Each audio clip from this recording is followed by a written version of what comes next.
မင်္ဂလာပါဒေါက်တာကောင်းမြတ်ပါအဲ့တော့ကျွန်တော်စီကိုဒီမဲ့6တို့အတွင်းတင်းတိတ်တို့နောက်ပြီးတော့ဒီပတ်မှုပေါ်မှာဖြစ်တဲ့အမဲဆက်လေးတွေပေါ့နော်အတွင်းလောင်မှာဖြစ်တာကျွန်တော်တို့ကတော့ whole universe လို့ခေါ်တာပေါ့အဲ့ဒါတင်းတိတ်မဟုတ်ဘူးအဲ့လိုမျိုးတွေရောက်လာရင်တချို့ကလိန်စေးလိုချင်ကြတာရှိတယ်ပေါ့နော်တချို့ line ပေါ်ကလိန်စေးမေးကြတာလည်းရှိပါတယ်အဲ့ခါမှာကျွန်တော်တို့ကဒါဒီလိန်စေးလိန်ုံနဲ့ပျောက်နိုင်တဲ့အမျိုးအစားမဟုတ်ပါဘူးလို့ဆိုရင်တချို့ကလည်းတကယ်မသိလို့ပေါ့နော်ဘာလို့မပျောက်တာလဲဆိုတော့မေးကြတယ်ဒါပေမဲ့တချို့ကြတော့မဟုတ်ဘူးမယုံလို့မေးတာဘာလို့မပျောက်နိုင်တာလဲဆိုပြီးမေးတာပေါ့နော်ဘာလို့မယုံလဲဆိုရင်ဒီကျွန်တော်တို့ line ပေါ်မှာ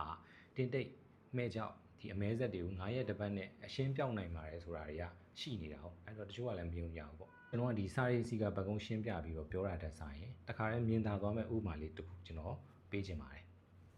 အဲ့တော့ဒီမှာပေါ့နော်ဖန်ကွက်လေးမှာဆက်လေး20ဆက်ရှိတယ်ပေါ့နော်နှကန်းလေးဆက်လေးအဲ့တော့ဒါလေးကကျွန်တော်တို့လိမ့်စေးပဲထားပါတော့ကျွန်တော်အားလေးကို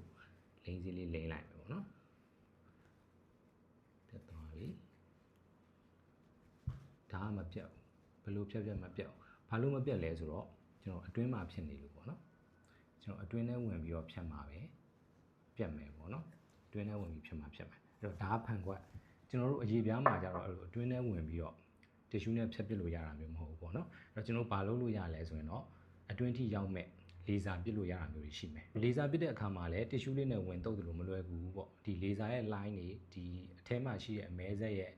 ပျက်စီးနိုင်မှုပေါ့နော်တုံ့ပြန်နိုင်မှုအသားရည်တုံ့ပြန်နိုင်မှုဒါတွေကလည်းကွာခြားစကားပြောသေးတယ်ပေါ့အဲ့ပေါ်မူတည်ပြီးတော့မှပျောက်ကင်းနိုင်တဲ့ပမာဏကရာခိုင်နှုန်းတစ်ခုပေါ့နော်အရှင်းပျောက်တာမျိုးမဟုတ်ဘူးဘယ်လောက်ရာခိုင်နှုန်းပဲပျောက်နိုင်မလဲဒါမှမဟုတ်ဘာမှမထူးခြားတာမျိုးလည်းရှိနိုင်တဲ့အခြေအနေတွေရှိတယ်လေဆာပစ်ပြီးဆိုရင်လည်းအချိန်ကြီးများစွာလူတာတွေလေဆာပစ်ပြီးဆောင်းရန်ရှောင်းရန်စသဖြင့်ပေါ့နော်ဒီလိုအချက်တွေရှိသေးတာပေါ့အဲ့တော့ထားပါတော့ဒါတွေကတော့ကျွန်တော်အဓိကပြောချင်တာကတော့